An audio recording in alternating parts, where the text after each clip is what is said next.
Welcome to Dig Deep, the mining podcast. In this podcast, we go deep into mining news, hot topics, and live interviews with mining professionals and leading figures in the mining industry. Introducing your host, Rob Tyson, founder and director of Mining International and Mining International Executive, a leading global mining recruitment and headhunting agency. Hi, mining community. Welcome back to another episode of the Dig Deep, the mining podcast. And today's guest is Phil Russo, who's the Chief Executive Officer and Executive Director of Toubani Resources, a Canadian-listed exploration and development company with a focus on developing the Kobada Gold Project in southern Mali, West Africa. Phil's an experienced mining and finance professional with over 18 years experience in corporate project development and capital markets functions, working for the likes of Barrick Gold and Perseus mining. And he's here today to tell us the story of Toubani Resources and what they've been up to. So that's welcome, Phil, to the podcast. How you doing, Phil? Yeah, good. Thanks, Rob. Thanks for having us. No, appreciate your time as well. So wondered if you can just tell us a little bit about your career, about your background, obviously in the mining and finance part of mining.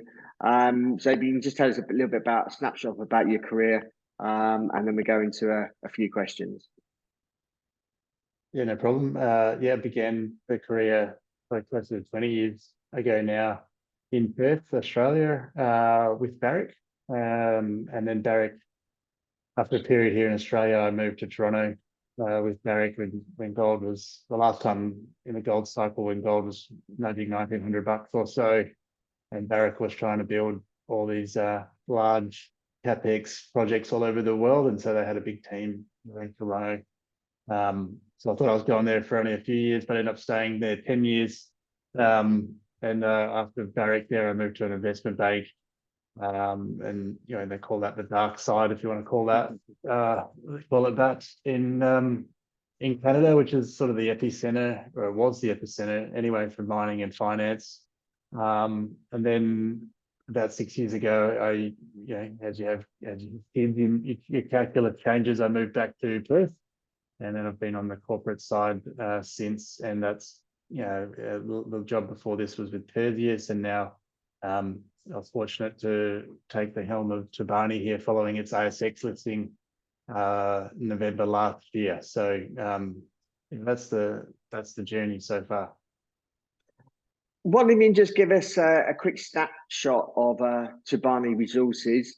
Obviously, you mentioned that you have been newly listed on the ASX as well. So just wondered if you can obviously incorporate that in a quick snapshot or a snapshot of the company. Yeah, sure. So the Toubani's project is the Kobada Gold Project, southern Mali, 3.1 million ounces at about a gram. It had a DFS done around a year or so ago that showed 100,000 ounces a year for 10 years. So the project is actually quite advanced versus similar projects. It's also permitted. And so it's quite an attractive platform for the company to grow on. That project, from the valuation perspective, is quite low, but in terms of its development and invested capital, it's quite high. You recently had obviously a name change. What was the reason behind that?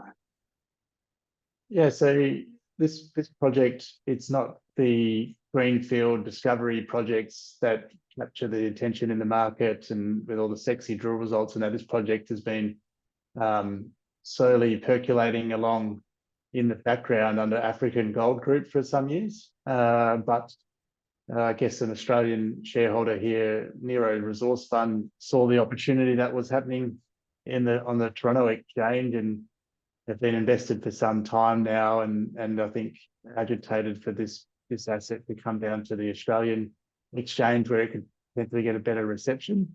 And so we've got a new management team, new directors around in the company, and giving this project a new lease of life. And I think that was really a really good move to do that, because I think this is the exchange for it to really take off.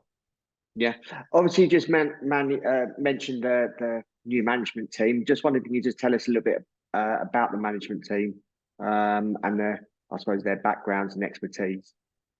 Yeah, so I joined earlier this year, about 2.5 months or so ago, and within quick fashion brought on two really highly experienced geologists in West Africa in the similar rock that we have at Kobada, in Bill Oliver and Kerry Griffin. Kerry very strong in resource development, resource work, which is, we've got 3 million ounces in a $1,800 pit shell, so we need that in the company. And then similarly, we've got 150,000 meters drilled on that one deposit, but you would think that we're a well drilled project, but we aren't. We've actually got plenty of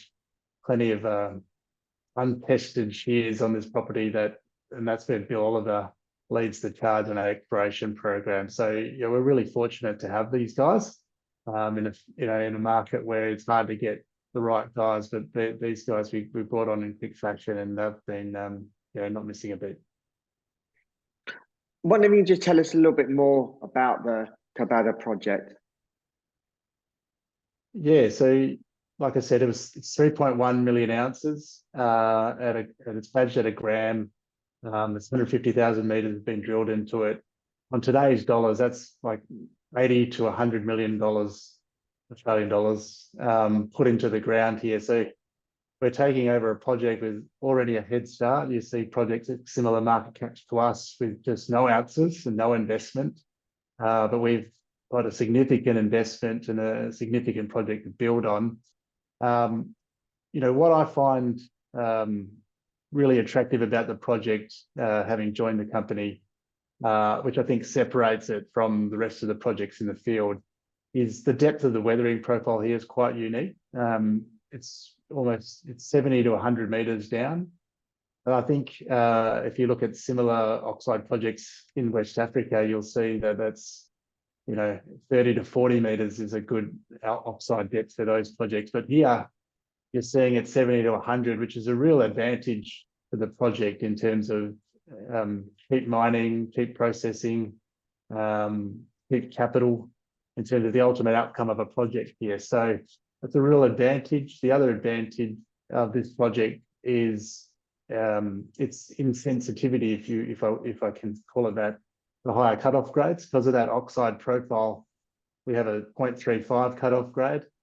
But something that we've observed coming in is, where is the right cutoff grade for this project? What's the right way to approach it? Because at 1 gram sensitivity on the current resource, you have a figure like 2 million ounces at 2 grams a ton. So depending on how you want to approach the project, you can have a high grade project or a low grade project. I think it's quite unique in that way. And so this project's got a lot of optionality that we're excited about. What's your strategy in terms of advancing the asset? What sort of program have you got in place? Look, we're going to be really methodical in how we approach the asset. Like at the moment, we're doing a 10,000 meter drill program, mostly outside the main deposit. So we're testing another 6 kilometers of strike here that's never been drilled before, basically. I forgot to mention that the main Kobada deposit that we've got 150,000 meters in, that's over 5 kilometers of strike. And its current program is testing 10,000 meters, is testing 6 kilometers of strike. So we're trying to see if these other shears on our property are also mineralized. We know we've got artisanal activity on these other shears, but we don't have the drilling to tell us what's underneath what these guys have been picking off from the top sort of 20 meters. So that's the first plank to the strategy. The other plank to the strategy that we're commencing currently are some trade-off studies. I was talking before about what's the right way to approach the project. It's whether it's these higher grade, lower capex, reduced throughput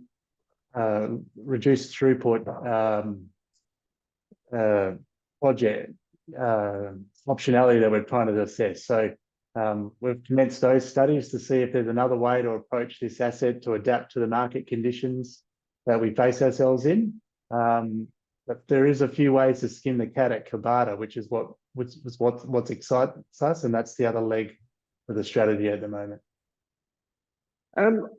Why would investors look at Toubani Resources and invest in the company? I suppose what's unique about yourselves? Yeah, look, I think first of all, valuation. We are trading at around $17 million Australian dollars in market cap, and that's on a metric is around $5 an ounce, US dollars, versus the peers at around $30 an ounce.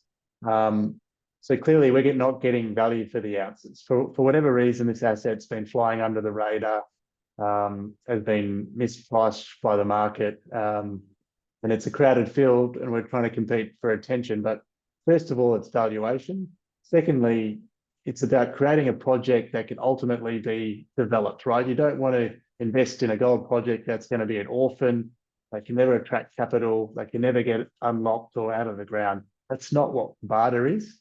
Kobada is a large, dynamic project that has optionality to adapt to the market conditions. So there's a few ways for us to get this project off and running. And so you have a good probability of, the developer re-rating curve that you see. That's on the cards here, but you're not looking for an exploration discovery that's already happened. But I think as we deliver on some milestones here, so some exploration results that show the prolific nature of the land package we have, but also the optionality in this project that we already got, you're going to get some value appreciation. And we're working on market awareness really as well, right? We're newly listed on Australia. And so I've only freshly started marketing the company. And so this is the right time to really start to, build a position in the company, because it is permitted. It is going to be out of the ground one day, these ounces. And it's a project that you can really build a company on. That's how I would, I guess, phrase it. Yeah. And obviously at current share price, which is obviously you mentioned is relatively low for the size of the asset. What corporate interests have you had so far? Yeah, look, that's fascinating for me too, in that an asset that's been around for some time, but just sort of, bubbling along in the background. It's not been picked over extensively by the corporates, the usual suspects you would have thought that have looked at the asset. And so I look at that as a really good pathway or an advantage for us if that interest comes, that, we can build towards an outcome here. But first things first, we got to put this on the right path towards development. And if corporate interest comes, we'll entertain it, and we'll manage that as best we can for shareholders. But key for us is we don't want to give the asset away when we're 20 mil market cap, when we think it's worth, quite a lot more than what it is currently trading at. So that interest is going to come more prominently as we, build our awareness, our market awareness of the company. Yeah. And what's the outlook for 2023? Yeah, for Toubani personally, it's going to be, this drill program will be finished in the next month or two, and we're going to have a bunch of results to be released. The first set of results actually did hit mineralization 700 meters north of the pit. These are the first batch of results, and we hit mineralization straight away. So that's really encouraging for us. So there's some more results coming in the next month or two. That we're looking forward towards for a result, hopefully. And then, like I said, we've got these desktop studies going on to sort of demonstrate to the market there's a few different ways to do this project. And we'll see where the company goes, after that. But there's further drilling to be done and further project development activities, but that'll take up most of 2023. Yeah. And lastly, is there anything else that you want to tell our audience who are all around the world? Obviously, a lot of mining professionals in the industry also investors as well, and even service providers. Is there anything else you want to end on? Oh, look, I would just say in a world where, you got all this financial uncertainty in markets, volatility, sometimes it's great to just invest in hard assets, and Kobada's a hard asset, right? It's a project that's got a level of definition on it already, but a lot of untapped upside. And so ultimately there's a way for this to be worth a lot more. And so, you can value hard assets, right? You know what something's worth. And so in these sorts of markets, having a bit of an exposure and a gold company that's got a hard asset like ourselves is not the most, not an unwise thing to do. Yeah. Phil, really appreciate your time and give us an update on Toubani Resources. Hopefully you can come on later in the year or next year to give us an update on obviously on the project and some of the exploration that you're doing. If our audience wants to reach out to you, if they've got any questions, how can they go about doing that? What social media platforms are you on? I'm on LinkedIn, but you can, and the company is on all the usual platforms. You can email me directly on any of those or through our people, and I'll be sure to get back to you. No worries. Yeah, no worries. Well, all the best for the rest of this year, and hopefully we can catch up later this year or next year for an update.